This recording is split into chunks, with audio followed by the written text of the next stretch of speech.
Hello friends, welcome back to my channel. Today our topic of discussion is calcium hydroxide.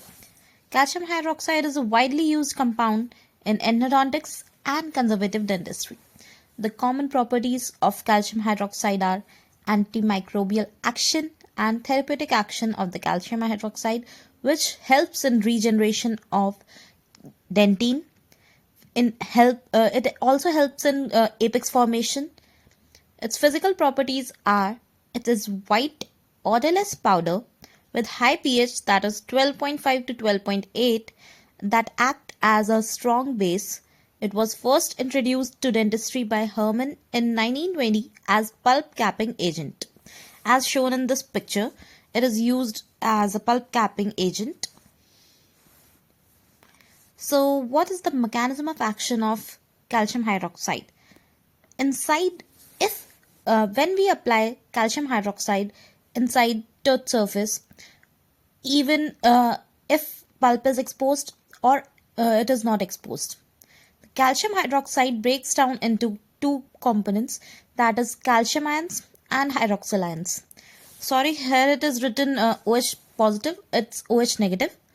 So calcium hydroxide ions stimulate deposition of calcium phosphate and constrict the blood vessels, which in turn favors mineralization. By constricting blood vessels, there is high blood pressure and high blood supply to the area required. So that favors mineralization by depositing the minerals from the blood to the required site. And also the calcium phosphate is deposited, which is the main component of tooth as well as bone. Hydroxyl ions causes bactericidal action. In case of dental caries or any kind of microbial infection in tooth, there are bacterial growth in the tooth area into the dentine enamel, and it can be reaching pulp or it may be involving pulp. So hydroxyl ions shows their bactericidal action by their high pH and create a sterile zone.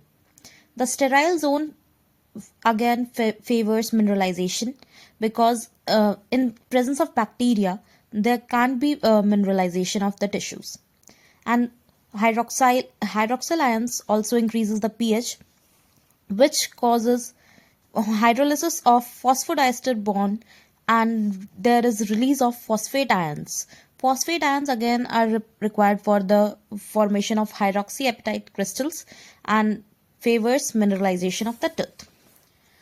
So calcium hydroxide, due to its high pH, causes antibacterial action, which encourages repair of the tooth, because if there is bacterial growth, if we limit the bacterial growth with the help of calcium hydroxide high pH, then there will be a sterile zone which will favor the mineralization of the area.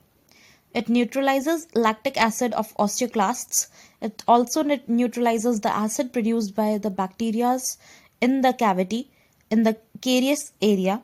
It also stimulates alkaline phosphatase enzyme that induces calcification. Alkaline phosphatase is an enzyme that induces calcification in bone and teeth. It requires a high pH, that is alkaline pH, for its action to occur. So calcium hydroxide provides that pH to alkaline phosphatase enzyme that induces calcification, and in turn these all things helps in dentin bridge formation.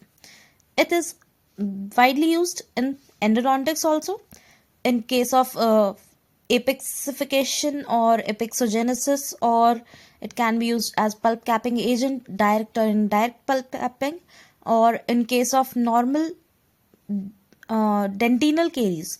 If it's not approaching pulp, then also it helps in dentin bridge formation, which helps in formation of secondary dentin in case of less amount of remaining dentin thickness present. Its direct effects are it denatures the protein in root canal, that is, if we are making a root canal cavity, then it can be used as an irrigant or medicament, as it causes bactericidal action. Thus it also helps in cleaning the root canal. It activates calcium dependent ATPase reaction. It accelerates healing by diffusing through dentinal tubules, and it plugs the tubules. Thus, there is no transport of bacteria through the tubules inside the pulp if there is no pulp exposure directly. So, these all things again directly helps in dentin bridge formation. So now response of pulp tissue to calcium hydroxide are: it inhibits bacterial enzyme and activate tissue enzyme like alkaline phosphatase, as I have already explained. It is used in pulp capping and pulpotomy procedures. Due to its high pH, it causes inflammation, necrosis, and dystrophic calcification of the pulp. So it's a negative point of calcium hydroxide. It is a limitation. So we don't use calcium hydroxide in case of children, as dical we don't use in case of children because of its high pH. They causes the inflammation and the necrosis of the surrounding tissue of the pulp, and in case of open apex, mainly found in the children, it can cause necrosis of the bone also. It causes formation of dentinal bridges, which is due to superficial necrosis, deeply staining zone, area of fibrous tissue, and odontoblast-like cells. Indication of calcium hydroxide. In endodontics, we use calcium hydroxide for weeping canals, as an intracanal medicament, in resorption cases, for apexification, during pulpotomy, for non-surgical treatment of periapical lesion, in case of direct and indirect pulp capping, as a sealer for obturation, and it is also used for decreasing the post-operative pain after over-instrumentation. It is used in combination with leader mix in ratio 1:1. Weeping canals are the canals in which we have active blood flow. In case of endodontic treatment, when we plug the canal to stop the blood flow, and when we remove the cotton plug, there is abundant blood flow and pus discharge also. So these unhealed canals are known as weeping canals. So in that case, we can apply a layer of calcium hydroxide, which will help in bactericidal action. The pus is formed due to and the weeping canals are formed due to the bacterial infection in the apex region. So thus we have to clean the infection first to continue with the obturation process. If we don't clean the infection properly, it can lead to failure of endodontic treatment and apex infection at apex, and it can lead to osteomyelitis also. As an intracanal medicament, as I've already told, calcium hydroxide has strong bactericidal action. Thus it limits the growth of the bacteria inside the canal. In resorption cases, as it helps in dentinal bridge formation and calcification mineralization, so in resorption cases, we can perform an endodontic surgery and directly apply it over the root surface, or we can apply it indirectly through the pulp chamber also. For apexification, if there is open apex, we can induce apexification with the help of calcium hydroxide as it causes dentinal bridge formation. During pulpotomy, when we reach the desired amount of length of pulp where we get the clean or healthy bleeding, then we apply a layer of calcium hydroxide over the pulp directly, and then we directly fill the remaining tooth structure, prepared tooth structure.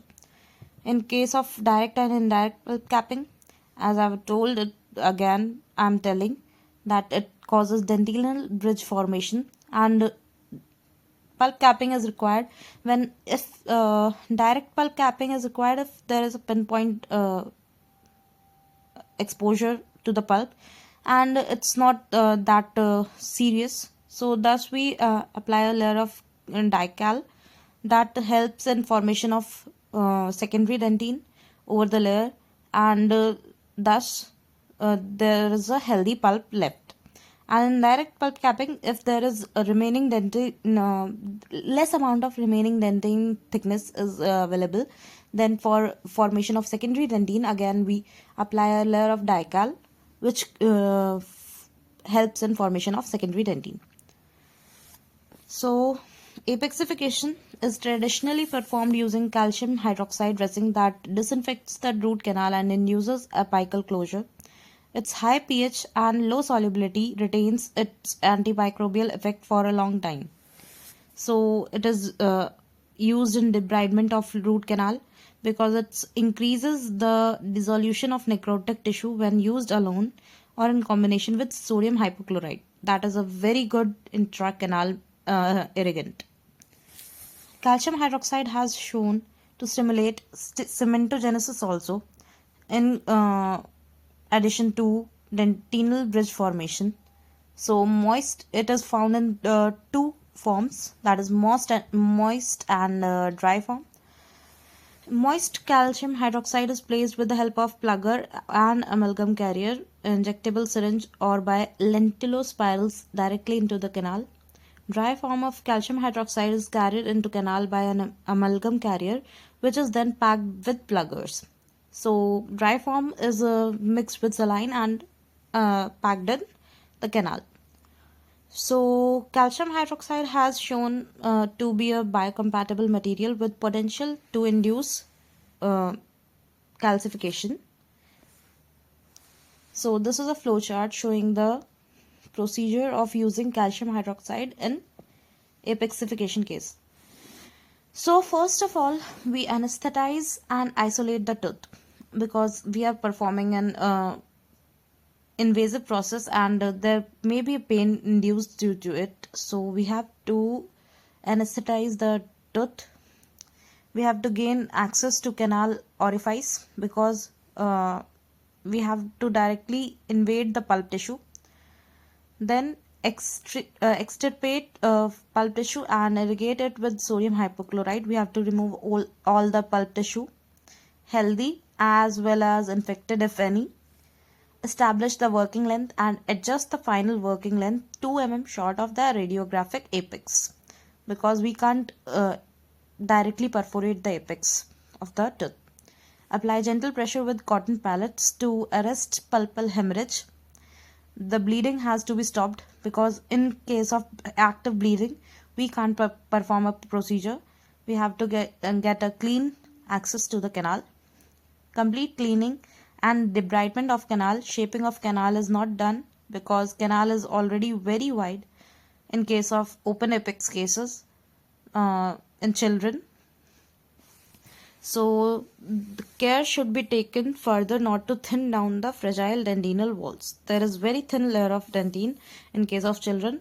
Dentine is formed as we grow older. We have to apply a thick paste of calcium hydroxide in canal, then dry cotton pallet is placed over it and sealed with the temporary restorative material. Patient is recalled after 3 months, and clinically we check the progress of the apexification procedure by passing small instrument through apex. We can also check the apexification by radiographic method. If seal is found satisfactory, do the final obturation with gadda pacha if apexification is incomplete. In cases of infection or any case, in any case, we can find that apexification is not complete within 3 months. Then we repeat the procedure, retake the radiograph to confirm the progress, how much apex is formed, and then we again recall the patient after 3 months to check the growth. As an intracanal medicament, calcium hydroxide is used for complete cleaning and shaping of root canal, irrigation with sodium hypochlorite and saline to remove the debris, final rinse with EDTA to remove the smear layer.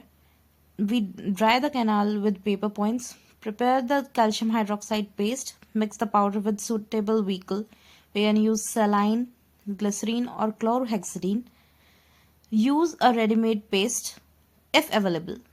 In case we have a ready-made paste, we don't have to mix powder with the vehicle. Then the calcium hydroxide is placed into the canal using, if we are making a paste with the help of powder, we have to apply with the help of lentulospiral syringe or file. In case of direct ready-made paste, there is already a applicator tip available for that.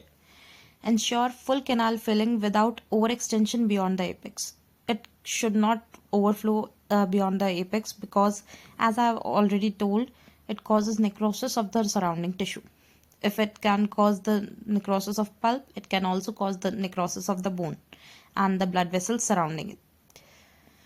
Seal access cavity with temporary restorative material, example cavet, IRM. Recall the patient after 1 to 4 weeks. Remove the medicament using sodium hypochlorite EDTA before obturation. We have to remove the calcium hydroxide before we perform the obturation. It is only placed temporarily as medicament. Now we can use calcium hydroxide for non-surgical healing of periapical lesions.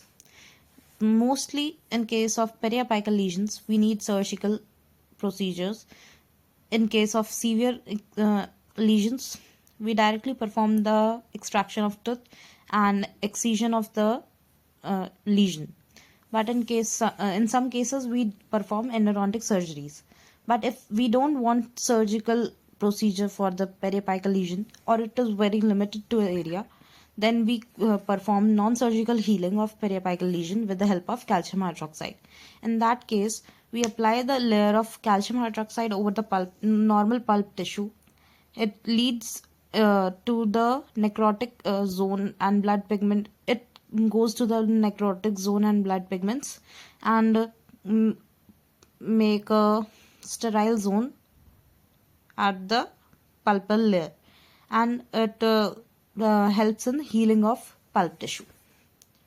For weeping canals, I have told, weeping canals are continuous discharge from root canal even after drying. It is caused by periapical inflammation or large lesions. It is seen in non-vital teeth with long-standing infection. Canal remains persistently wet with exudate. Management is done using calcium hydroxide dressing and multiple visits. Calcium hydroxide is a strong alkaline intracanal medicament. It kills the bacteria by protein denaturation and membrane damage. It promotes hard tissue and apex formation. Used for weeping canals, resorption and apexification. Prolonged use may weaken dentin and less effective on E. faecalis. So, as we know, it causes necrosis of the tissue, so the tooth become brittle because of its prolonged use, and it can cause the fracture of the tooth. In pulpotomy, as I had told, we excavate the pulpal tissue to get the vital pulp and healthy pulp below the infected pulp if present, and then we apply a layer of calcium hydroxide directly on it and cover it with a base, and then perform the filling. First we give temporary and then permanent filling. In case of perforation in canals, in case of over instrumentation, we can cause perforation of the canals. As we can see in the diagram, there is perforation of the canal because the canal is curved and our K files are rigid. In case of rigid files or rigid instruments, it can lead to perforation or ledge formation. If it not directly passes through the tooth, it causes the ledge formation. That is, there is a small area here. If the instrument was limited to this point, then it was formation of ledge. So thank you for listening my lecture. Subscribe to my channel if not subscribed yet, and keep watching for new videos. Thank you for your support. Let's meet in our next video. Thank you.